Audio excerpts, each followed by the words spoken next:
What happens when a quest for a scary Halloween mask takes a turn for the worse? Let's talk about it. Hey everyone, this is Someone Talks About Something. I'm someone, you're someone, we're all someone. And today something we're going to be talking about is Goosebumps, and more specifically the TV show that ran from 1995 to 1998. This TV show was one of my favorites growing up, and honestly the episodes are still pretty good now, so I am so excited to cover all these episodes. Now what my plan is we're going to be covering every single episode in its own video. However though, for two-parters, for example, this one is episode 1, episode 2, it's The Haunted Mask, part 1 and part 2, episode 1, episode 2 of season 1. We're going to be covering those together, just because I think it'll flow a lot better, and I really don't want to make y'all wait just for a second part to a video when I don't know exactly when it's going to be coming out. And one last thing before we get into the episode, for anyone who hasn't seen the TV show, this is basically them just taking the R.L. Stine Goosebumps book and then turning them into a half-hour TV show episode, or just covering one book into 2 episodes. Okay, now with that aside, let's talk about The Haunted Mask. The episode begins with our main character of the episode, Carly Beth, and her best friend Sabrina. Right now, they are walking around at night and stop by a new town and store. Novelty shop. Wow. We then go forward a little bit and see that Carly Beth and Sabrina are walking through a pumpkin patch, and we learn an important thing about Carly Beth, and that she is very easily scared. Do you hear breathing? Probably you, Carly Beth. I thought I heard footsteps. I think someone's followed us here, Sabrina. It's fine, Carly Beth. I'm sure there's no one out there. Just go over and find a good pumpkin. I think that one looks pretty good.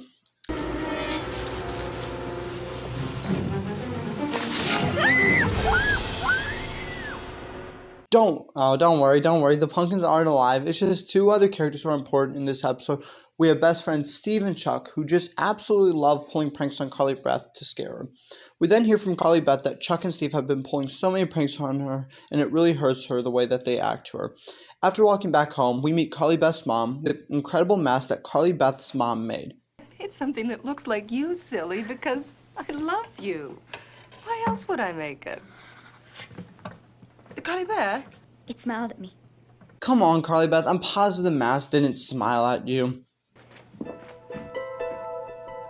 Whoa, never mind, Carly Beth. I'm sorry. I will apologize. We then learn that Carly Beth's mom is very sweet and she made a duck costume just for her. However, Carly Beth isn't very excited about this. Carly Beth heads upstairs and goes to check out the costume her mom made. However, things don't go exactly as planned when... The person behind this crazy attack is Carly Beth's brother Noah, who's just like Steve and Chuck, who just loves absolutely scaring Carly Beth at any chance they get. The next day, at lunch, Carly Beth and Sabrina are making plans when Steve and Chuck arrive to give Carly Beth an apology. Carly Beth, we're really sorry. Really. Aw, that's sweet. I'm sure they're being nice to you. I'm glad they apologized. We can move on from this. What's wrong, Carly Beth? Ew, gross. Never mind. I take back my apology. Give me that.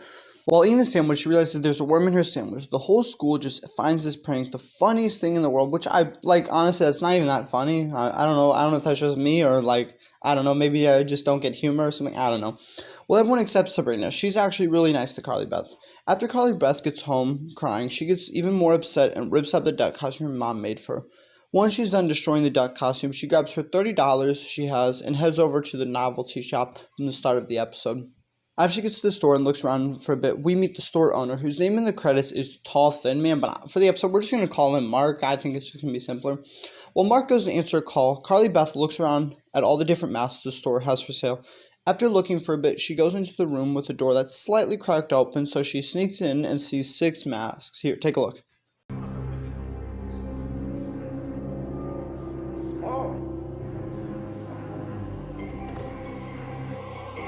Oh, those masks are awesome. Which one are you going to pick, Carly Beth? I'm thinking that's the middle one. I think that one's a good one.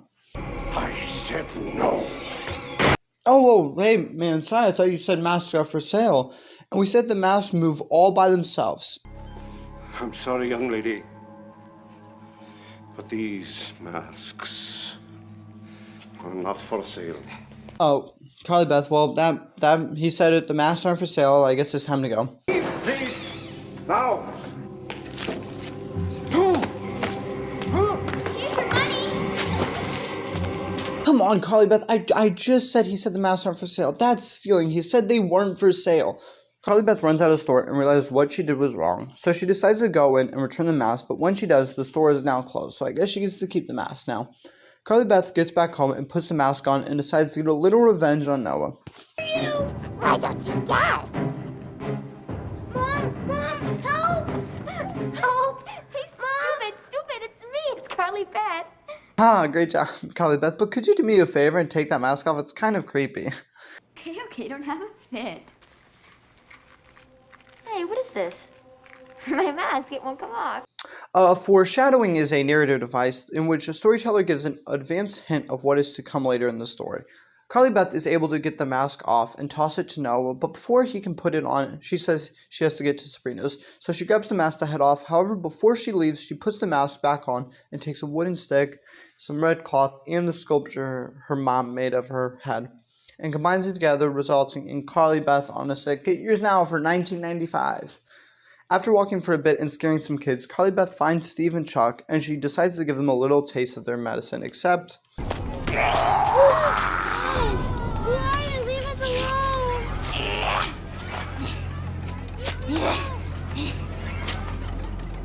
You're not Chuck and Steve? Carly Beth, you just scared the wrong people. At least you're in Sabrina's house now, and after talking for a bit, they both leave to go trick-or-treating. While they're walking, Sabrina asks Carly Beth a bunch of questions. Then after becoming uncomfortable with the mask, Sabrina asks Carly Beth to take it off, and she doesn't like that, so this happens. Nah, don't worry. Carly Beth was just trying to scare her. Now, for anyone wondering, this is where the first episode would end, and then the episode 2 would begin. So this is why I'm doing it in 2 parts, because that really wasn't much there, and I really think that it needs to be covered together. Well, while they're out there, might as well go trick-or-treating.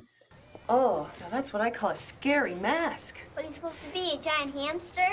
It's called a persona, for your information, and Halloween is the one day I can dress up without being judged about my persona. Wait, what was I saying?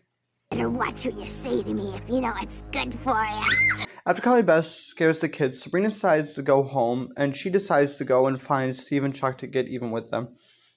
Now we're checking in with Steve and Chuck, and we see that they are in a graveyard and doing this. 16 men on a dead man's chest. Yo ho ho, and away we go.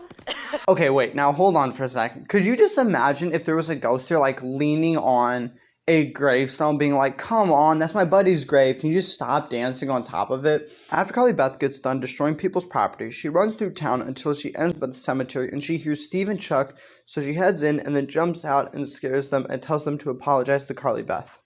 For what? For every time you scared her.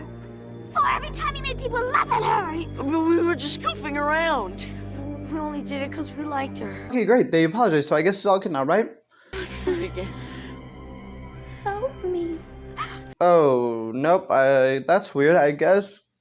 I guess it's all not good now. Okay, great, Carly Beth, you just dropped the head, and Steve and Chuck got away, so don't celebrate or anything.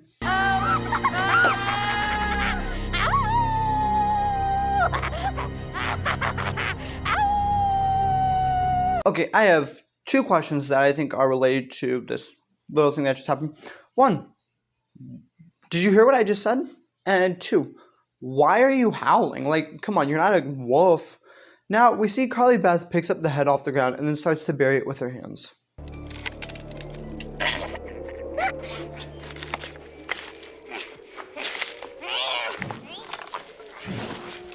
After finishing digging, Carly Beth cartwheels and runs away and stops to catch her breath when Sabrina finds her to talk to her. After talking for a bit, they both head inside to start going through the trick-or-treat candy. And while Sabrina is going through her candy, Carly Beth goes to take off the mask. Carly Beth, what is it? The mask, it won't come off. Really? Can't get it off? It's like it's stuck to my skin. Since they can't get the mask off, Carly Beth is starting to freak out, so she tries to grab something sharp to cut the mask. But Sabrina stops her from doing that. So then Sabrina tries to take the mask off, but the situation gets worse. Oh. What's the matter? There's no bottom to this mask. There's no line in between the mask and your skin. There's no place I can reach my hand in. Since she can't figure out a way to get the mask off, she goes outside to try to talk to people. However, everyone is now scared of her right now, so she decides to run to the novelty shop. Mark then opens up the shop door for her so she can come inside. Then while Carly Beth tries to get Mark's help to remove the mask, he explains why he can't. I cannot remove that mask Why not? because it is not a mask. It is a real face. We then get more backstory on the mask, but because it's only like 2-minute long clip, and I'll just summarize it for you so I don't get copyrighted. So these masks were originally 6 beautiful, perfect masks. However, no matter what he did, they started to become ugly, and he calls them unloved because no one will ever love them now. Well, no one except Carly Beth. So now Mark has an idea of how to possibly get this mask off. We have to take it off. I cannot take it off. Only you can. With a symbol of love. We then get a little more backstory about the masks, in that Mark has created them because he didn't like what he saw in himself. But he realized that the problem wasn't what was on the outside, it was what was on the inside that was affecting the masks and turning them ugly. Also, we learned that Mark is currently wearing a mask, so what he looks like right now is not what he actually looks like. The 5 masks all of a sudden get off their area and start chasing Carly Beth. Luckily, she's able to make it to the cemetery and dig up the head her mom made to her. And also, we have some more good news.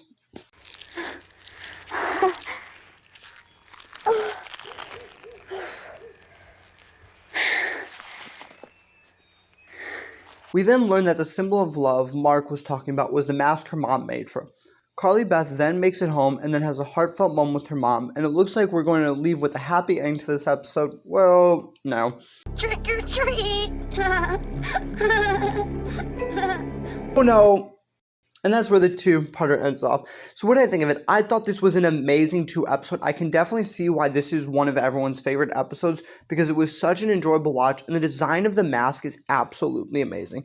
And the acting was amazing in the show, but something I did find surprising about the actors in this show was that this show was really the one thing in their resume that stood out. Like, nothing else really stood out to me. And that's it. Thank you so much for watching. I really hope you enjoyed this video. If you did, please consider subscribing because the next video will be episode 3, The Cuckoo Clock of Doom. And if for some strange reason you just can't get enough of my content or you just can't wait for that video, go check out the video or videos on screen and have an amazing day. Most importantly, remember, this is Someone Talks About Something. I'm someone, you're someone, we're all someone. Peace.